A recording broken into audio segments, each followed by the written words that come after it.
తర్వాత sir NT Ramarao గారు national front తర్వాత వచ్చింది. ముందైతే కాన్క్లేవ్స్ పెట్టారు.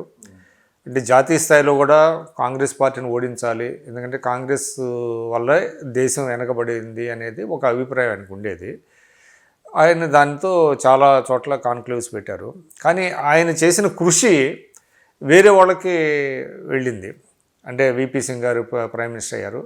ఆ సమయంలో ఎన్టీ రామారావు గారిని డిప్యూటీ పిఎం చేయాలని ఒక ఆలోచన వచ్చింది. దానికి మీరు కూడా సపోర్ట్ చేశారని అంటారు. మేము సపోర్ట్ చేసేది ఏముంది, కానీ ఇప్పుడు ఏదైనా కూడా అల్టిమేట్గా చీఫ్ మినిస్టర్ ప్రైమ్ మినిస్టర్ అయ్యేటటువంటి దానికి నంబర్ అనేటటువంటి చాలా ఇంపార్టెంట్. ఇప్పుడు ఎంపీ సీట్లు లేవు, ఇప్పుడు 2 సీట్లే వచ్చినాయి మనకి. 2 సీట్లు వచ్చిన తర్వాత 2 సీట్లతో మనమేం అడుగుతాము? ప్రపోజలు ఆయన నేషనల్ ఫ్రంట్ చైర్మన్, ఆయన ఆధ్వర్యంలోనే అపోజిషను నడిచింది. అప్పుడు ఉపేంద్ర గారు అక్కడ చక్రం తిప్పుతూ ఉన్నాడు. ఆయనకి హిందీ భాష అందరికీ తెలుసు. సో ఆ రోజున రామారావు గారు డిప్యూటీ సీఎం అని ఒక ప్రచారం చేశారు. ఆ ప్రచారం చేసినటువంటి వాళ్ళ పేర్లు ఇవన్నీ ఎందుకులేండి, అది ఉంది లేది అనేటటువంటిది నాకైతే తెలియదు. అయితే ఆయన ఆశించాడు అనేటటువంటిది కూడా నేను ఒప్పుకోను. ఆయన ఎవరిని అడగడు, ఆయన ఆశించినట్టు రాదు. ఆయన లాక్కోవాలి, కానీ ఆయన అడిగేటటువంటి పదవులు కావు కదా. సో అనేది ఒక ప్రచారం జరిగింది. మనం అసలు ఫస్ట్ 2 సీట్లతోటి మన ప్రైమ్ మినిస్టర్ అవటం అనేటటువంటి కూడా భావ్యం కా. ఆ రకమైనటువంటి చర్చలోకి నాకు ఇష్టమే ఉండదు అటువంటిది. అదే కానీ జాతీయ స్థాయిలో జాతీయ నాయకులు అందరూ ఎన్టీ రామారావు గారికి అనలేనిటువంటి గౌరవం ఇచ్చేవాళ్ళు కదా. గౌరవం అంటే ఆ రోజున 35 మంది రిజైన్ చేయించినప్పుడు నాకు బాగా గుర్తు. ఎలక్షన్ వెళ్ళబోయే ముందు 6 నెలలు ఉంది.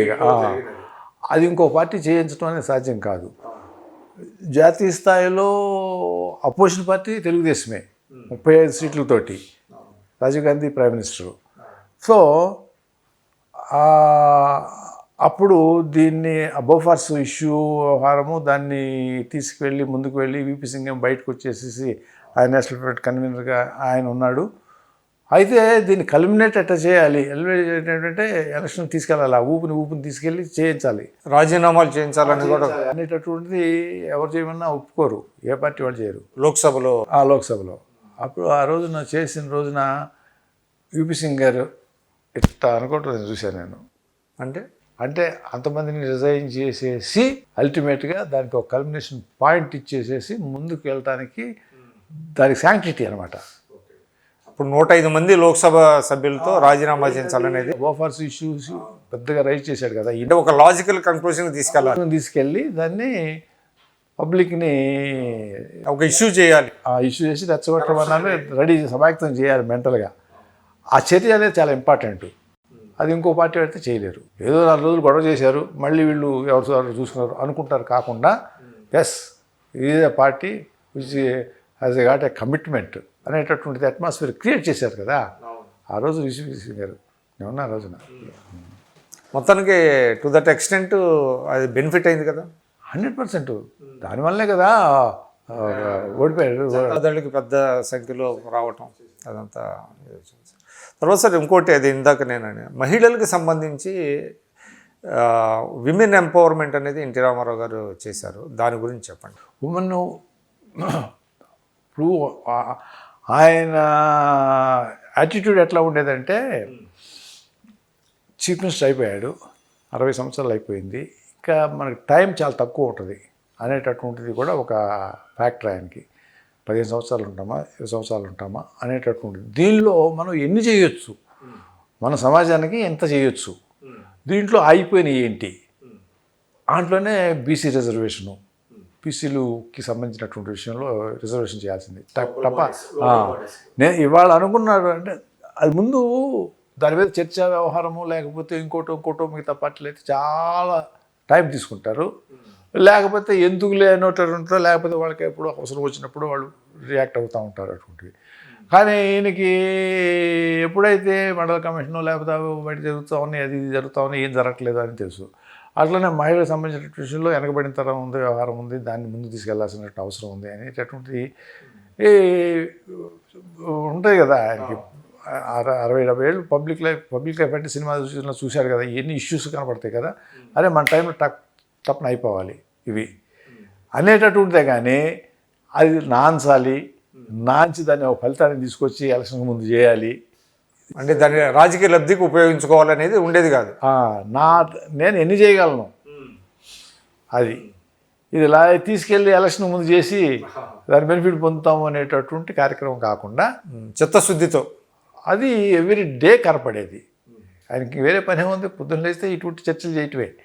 ఆ చర్చలు జరిగినప్పుడు చర్చలు చేస్తున్నాడు ఒక ఆ స్థాయిలో ఉన్నటువంటి వాడు 10 మంది పెద్ద లాయర్లు రావచ్చు, లేకపోతే ఆయన తెలిసినటువంటి పెద్ద వాళ్ళు రావచ్చు, విద్యావంతులు రావచ్చు. వచ్చినప్పుడు అందరికీ యాక్సెసిబిలిటీ ఉంది కదా, అది ఇంపార్టెంట్. ఇవాళ చీఫ్ మినిస్టర్ లేకపోతే యాక్సెసిబిలిటీ లేదు కదా. ఆయన కిందకి ఏడు దగ్గరికి వచ్చి పలానా వాళ్ళు వచ్చారంటే పై చెప్పాల్సిందే. ఇవాళ అట్లా లేదు కదా, ఇవాళ జరగదు ఎక్కడ కూడా. చీఫ్ మినిస్టర్ ఇంట్లోకి వెళ్ళాలన్నా కూడా ఆయన ఇంటి ముందు అసలు పెద్ద సెక్యూరిటీ కూడా ఉండేది కాదు కదా. ఎవరైనా డైరెక్ట్గా అందులో ఆ సినిమాకి సంబంధించి పాతాళ్ళు ఎవరైనా వచ్చారనుకోండి, ఇంకా ఆయనకి పండగ. ఆయన ఆ రోజున మనం పిలిపించుకుంటాడు, లోపలికి భోజనం పెడతాడు, కాసేపు అలా కూడా కూర్చుంటాడు. ఏం జరిగేది చర్చ, ఎంతసేపు కావాలి చర్చ, 4 మంచి మాటలు చెప్పడానికి. అది వినేవాడు ఉన్నాడు అనుకుంటే బయలుదేరుతారు జనాలు, మంచివాళ్ళంతా బయలుదేరుతారు. అలా ఒక చర్చా గోష్ఠికి అవకాశం ఉన్నటువంటి వాతావరణం ఆ ఇంట్లో ఉండబట్టి ఇటువంటివన్నీ కూడా ఆయనకి చెప్పడం. పొద్దున్న చెప్తే రెండో రోజు ఆఫీసర్ని పిలుస్తాడు. చీఫ్ మినిస్టర్ కాబట్టి ఆఫీసర్లు పొద్దున్న 4 గంటలకు వచ్చారు. 4 గంటలు కాబట్టి ఏంటంటే ఇదిగో ఇది చేయాలి మనం అని అన్నాడు అనుకోండి, చస్తారు వాళ్ళు.